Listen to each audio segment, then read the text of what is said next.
Hello, नमस्कार साथियों। स्वागत है आपका आपके YouTube channel mind alert creation में। दोस्तों, आज की वीडियो में हम लोग करेंगे सिंधु सभ्यता एवं संस्कृति से जुड़े हुए 20 प्रश्न और इसके कई पार्ट आपको मिलेंगे देखने को, जिसमें से पूरा सिंधु सभ्यता आपका कवर किया जाएगा और जिससे आपको नॉलेज मिल सकेगी। बढ़िया बढ़िया प्रश्न होंगे और आपका जो सिलेक्शन है वो केबीसी में जब होगा तो कुछ ना कुछ एक आध प्रश्न सभी टॉपिक से रहते हैं, इतिहास से और मनोरंजन से, क्रिकेट से और मतलब क्रिकेट क्या खेल हो गया, और आपका मैथोलॉजी से, करंट से। तो आपको सभी टॉपिक क्लियर करने हैं, तभी आप वहाँ पर 1 करोड़ के प्रश्न तक पहुँच पाएंगे। और आपको हर प्रत्येक प्रश्न जो टॉपिक है वो डीप पढ़ना है, नोट्स बनाते हुए चलने हैं, तभी आपका सिलेक्शन अच्छे से हो सकता है। तो चलिए शुरू करते हैं वीडियो और देखते हैं पहला प्रश्न क्या कह रहा है।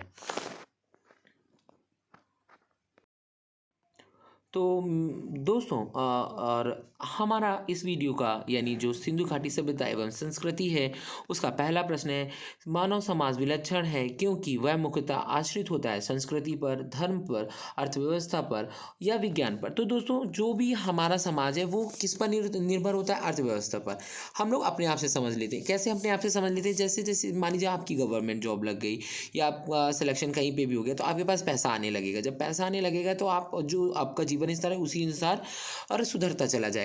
तो हम जैसे जैसे अर्थव्यवस्था में परिवर्तन होता है वैसे वैसे समाज में परिवर्तन होता है, और खाद्य संग्रह, कृषि उत्पादन, उद्योग आदि अर्थव्यवस्था में जैसे जैसे परिवर्तन होता गया, सामाजिक व्यवस्था उसी सामाजिक जो व्यवस्था थी उसी अनुरूप बदलती गई। अब देखिए, जो क्या नाम बोलते हैं, हमारी सिंधु घाटी सभ्यता थी, एक नगरीय सभ्यता थी। इसका विनाश क्यों हुआ?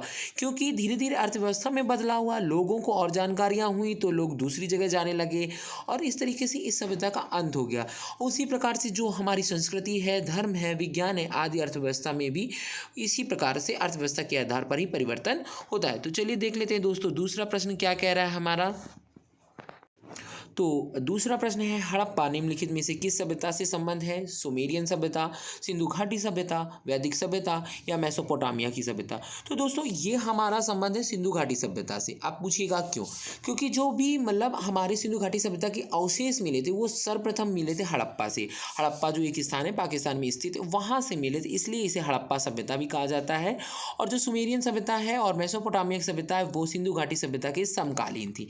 चलिए देख लेते हैं हम लोग अपना तीसरा प्रश्न क्या कह रहा है हमारा। तीसरा प्रश्न है, सिंधु सभ्यता संबंधित है प्रागैतिहासिक युग से, आदि ऐतिहासिक युग से, ऐतिहासिक युग से, उत्तर ऐतिहासिक युग से। तो दोस्तों, इसका बी ऑप्शन करेक्ट हो जाएगा, आदि ऐतिहासिक युग से। तो ये आपका संबंधित है। क्यों ऐसा है? क्योंकि ये एक ऐसी सभ्यता थी जो आपकी लिखी तो गई थी लेकिन ये पढ़ी नहीं गई थी। और इस मतलब इनको लेखन कला का तो ज्ञान था लेकिन इन्हें पढ़ने का ज्ञान नहीं था। मतलब ये कुछ भी भित्ति चित्र बना देते थे, उसके आधार पर इन लोगों ने अपनी जो सभ्यता है उसे जिंदा रखा था, लेकिन ये लोग पढ़ना नहीं जानते थे। तो इसका तीसरे का जो भी है प्रश्न, उसका आंसर दूसरा सही हो जाएगा, आदि ऐतिहासिक युग सही हो जाएगा। तो अगला देख लेते हैं। अगला प्रश्न है यानी चौथा प्रश्न, सिंधु घाटी की सभ्यता गैर आर्य थी क्योंकि वह नगरीय सभ्यता थी, उसकी अपनी लिपि थी, उसकी खेतीहर अर्थव्यवस्था थी, उसका विस्तार नर्मदा घाटी तक था। तो दोस्तों, आपको क्या लगता है कि क्या होगा? क्योंकि देखिए, यह एक नगरीय सभ्यता थी। सिंधु घाटी एक कैसी सभ्यता थी? क्योंकि वह नगरीय सभ्यता थी। गैर आर्य भी क्यों कहलाई? क्योंकि देखिए, सिंधु घाटी सभ्यता लिपि और नगर नियोजन आदि के संदर्भ में प्रारंभिक आर्यों से विकसित थी। मतलब आर्य जो थे वो जो कहीं ना कहीं थे वो ग्रामीण सभ्यता वाले थे, और जो सिंधु घाटी सभ्यता थी वो आर्यों से जो भी मतलब हमारे जो साक्ष्य पाए गए वो आर्यों से पहले के पाए गए, इसलिए इसे हम लोग कह देते हैं नगरीय सभ्यता थी और गैर आर्य भी थी। ठीक है, जब आर्य आए होंगे तब तक ये सभ्यता का पूरी तरीके से विनाश हो गया होगा। उसके बाद आर्य यहाँ पर आए और अपनी नई उन्होंने वैदिक सभ्यता की स्थापना की और भारत में राज किया। तो देख लेते हैं अगला पांचवा प्रश्न क्या कह रहा है। तो पांचवा प्रश्न है, निम्नलिखित पशुओं में से किस एक का हड़प्पा संस्कृति में पाई मोहरों और टेराकोटा कलाकृतियों में निरूपण नहीं हुआ था?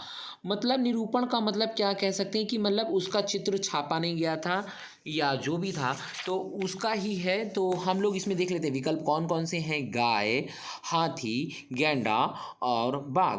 तो इसमें देखिए दोस्तों, जो भी हमारी हड़प्पा संस्कृति की मुहरें और एवं टेराकोटा कलाकृतियाँ प्राप्त हुई हैं, उसमें जो है हमारी जो गाय माता हैं, उसे अब राष्ट्रीय पशु घोषित करने का विचार चल रहा है, उनका चित्र नहीं मिलता है। जबकि और हड़प्पा सभ्यता या सिंधु घाटी सभ्यता में हाथी, गैंडा, बाघ, हिरण, भेड़ आदि का अंकन निम्नलिखित जो चित्र आपके मिलते हैं मोहरें या टेराकोटा, उसमें मिलता है। जो गाय को अत्यधिक महत्व प्राप्त हुआ था वो किस काल में प्राप्त हुआ था? वो वैदिक सभ्यता में प्राप्त हुआ था। यानी जो आर्य थे वो गाय को माता मानते थे और गाय का ही पूजन करते थे। तो दोस्तों आप देख लेते हैं अगला प्रश्न, यानी छठवां प्रश्न क्या कह रहा है हमारा। तो है भारत में चांदी की उपलब्धता के प्राचीनतम साक्ष्य मिलते हैं। कहाँ से मिलते हैं, मतलब जो चांदी मिलती है वो हमें कहाँ से मिलती है? तो इसका हमारा जो उत्तर है, हड़प्पा संस्कृति में, पश्चिमी भारत की ताम्र पाषाण संस्कृति में, वैदिक संहिताओं में, चांदी के आहत सिक्कों में। तो दोस्तों बताइए किस में मिलता है? और ये हमें मिलता है आपका हड़प्पा संस्कृति में। कहाँ पर मिलता है? हड़प्पा संस्कृति में मिलता है। तो इसका हो जाएगा आपका हड़प्पा संस्कृति। क्या हो जाएगा? हड़प्पा संस्कृति हो जाएगा। हड़प्पा संस्कृति यानी ऑप्शन ए बिल्कुल करेक्ट हो जाएगा। किस में मिलता है? हड़प्पा संस्कृति में मिलता है। देख लेते हैं सातवां प्रश्न क्या कह रहा है। तो दोस्तों अगला प्रश्न है, हड़प्पा में मिट्टी के बर्तनों पर सामान्यतः किस रंग का उपयोग हुआ था? लाल, पांडु, नीला, हरा या नीला? तो दोस्तों जो इसका ऑप्शन हो जाएगा वो लाल हो जाएगा। क्या हो जाएगा? लाल हो जाएगा।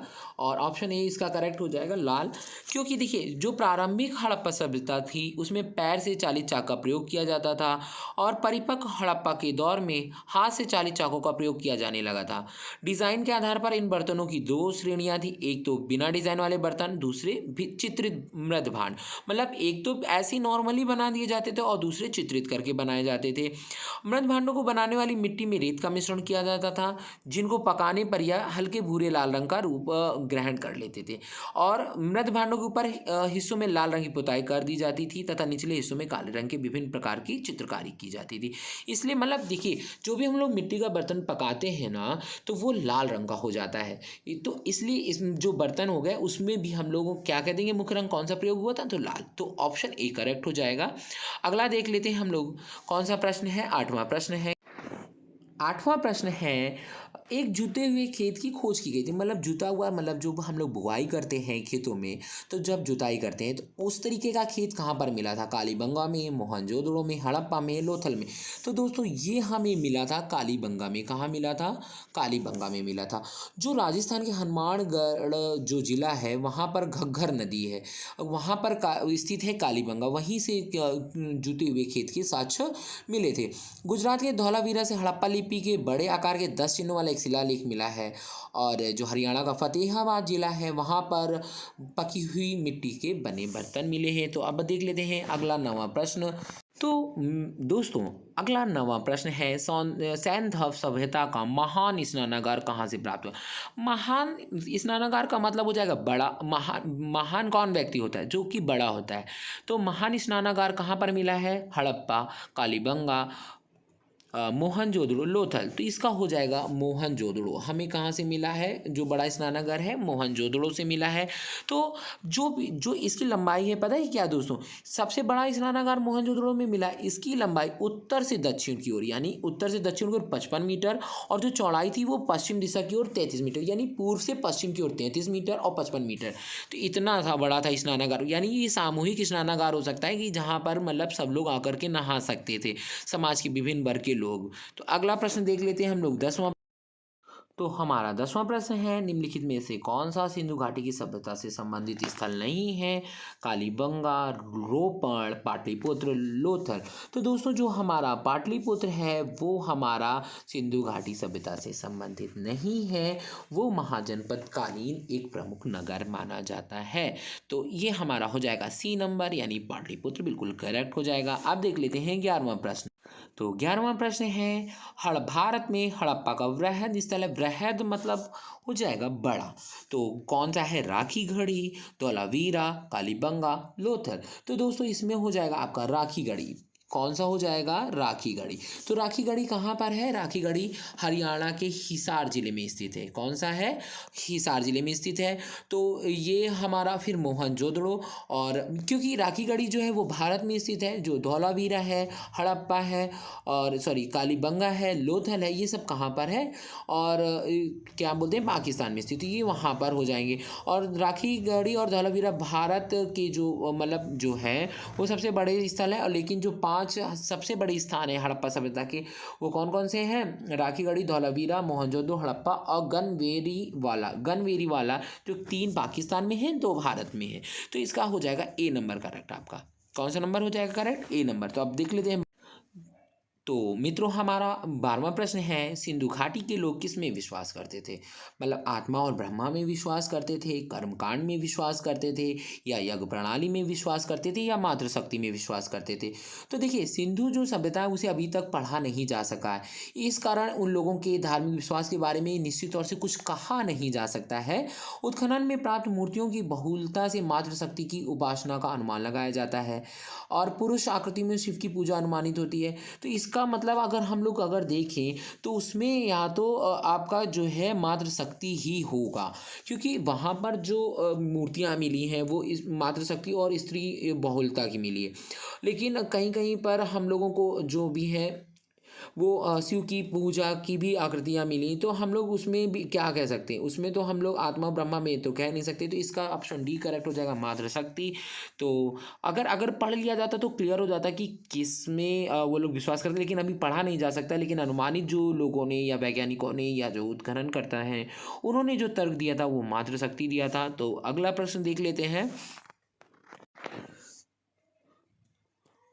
तो दोस्तों अगला प्रश्न है, यानी 13वां प्रश्न है, सिंधु घाटी के लोग पूजा करते थे पशुपति, इंद्र और वरुण, ब्रह्मा और विष्णु। तो देखिए देखिए दोस्तों, क्या है, सिंधु घाटी के लोग पशुपति शिव की पूजा करते थे, ऐसा कहाँ से पता चला?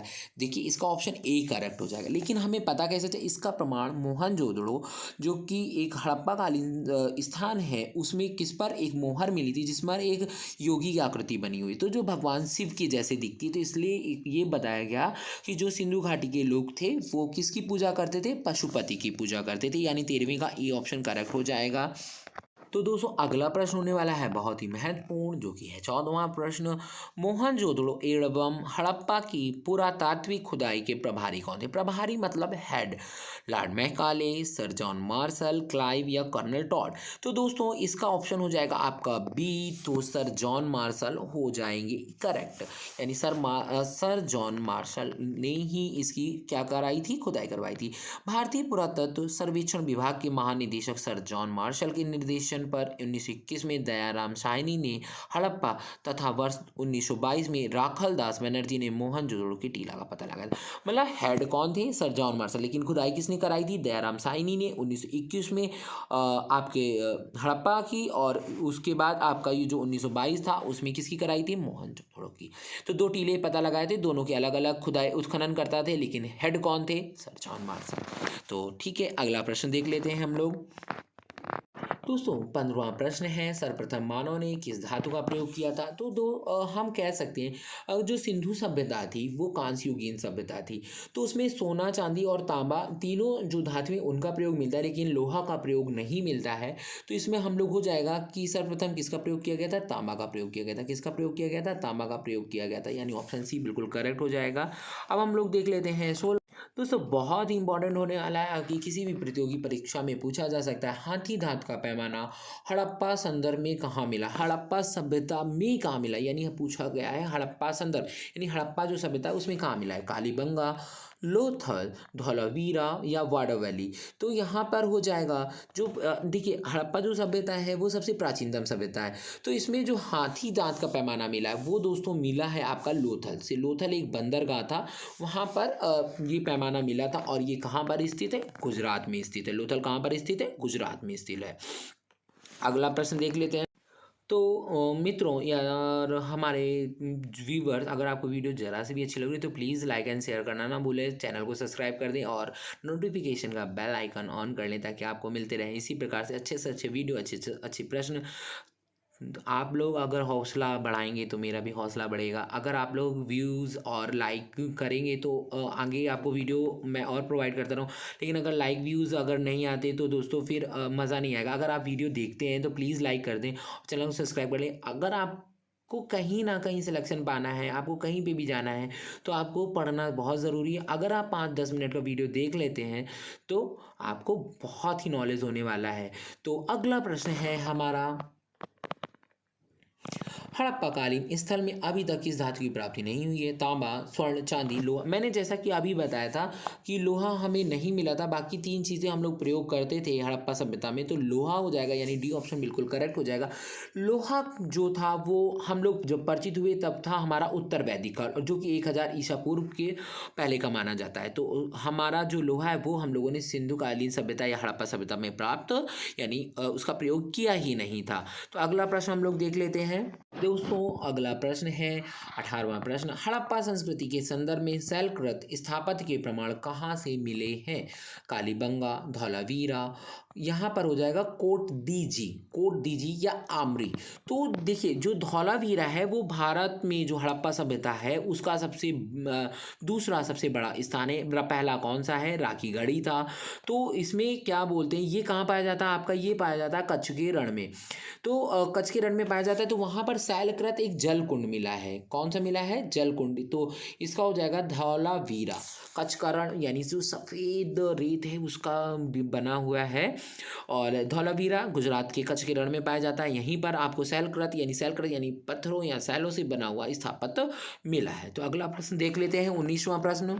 ये तो आपका उसी से जुड़ा हुआ हो गया प्रश्न, धौलावीरा किस राज्य में स्थित है? तो दोस्तों इसका आपको कमेंट करके बताना है कौन से राज्य में स्थित है। तो मैं बता देता हूँ, गुजरात राज्य में स्थित है। अभी मैंने जस्ट क्लियर किया, गुजरात राज्य में स्थित है। और अब आने वाला है हमारे इस वीडियो का आखिरी और अंतिम प्रश्न, और बाकी के कल प्रश्न हम लोग देखेंगे नेक्स्ट वीडियो में। तो बहुत ही महत्वपूर्ण प्रश्न है, कौन सा हड़प्पा नगर 3 भागों में विभक्त था? लोथल, कालीबंगा, धौलावीरा या सुरकोटडा। तो आपका ऑप्शन सी करेक्ट हो जाएगा। धौलावीरा जो नगर था वो 3 भागों में विभाजित है। कितने भागों में विभाजित? धौलावीरा नगर कुछ इस तरीके का था। किस तरीके का था? इस तरीके का। इसमें जो 3 भाग थे, सबसे पहला भाग था यहाँ पर हो जाएगा किला, इस तरीके का। फिर आपका दूसरा मध्य हिस्सा नगर, इस तरीके का। और तीसरा निचला नगर, यहाँ पे मतलब आम लोग रहते थे। इस तरीके से आयताकार एक प्रणाली थी। तो दोस्तों अगर आपको वीडियो अच्छी लगी तो प्लीज़ शेयर करना ना भूलें अपने दोस्तों के साथ, मित्रों के साथ, ताकि आपका भी भला हो, मेरा भी भला हो। इसी आशा के साथ इस वीडियो का अंत करते हैं और इसके जल्द ही मिलेंगे पार्ट 2 के साथ। तो जुड़े रहिए हमारे यूट्यूब चैनल के साथ और अपना ज्ञानवर्धन करते रहिए। Thank you for watching our YouTube channel।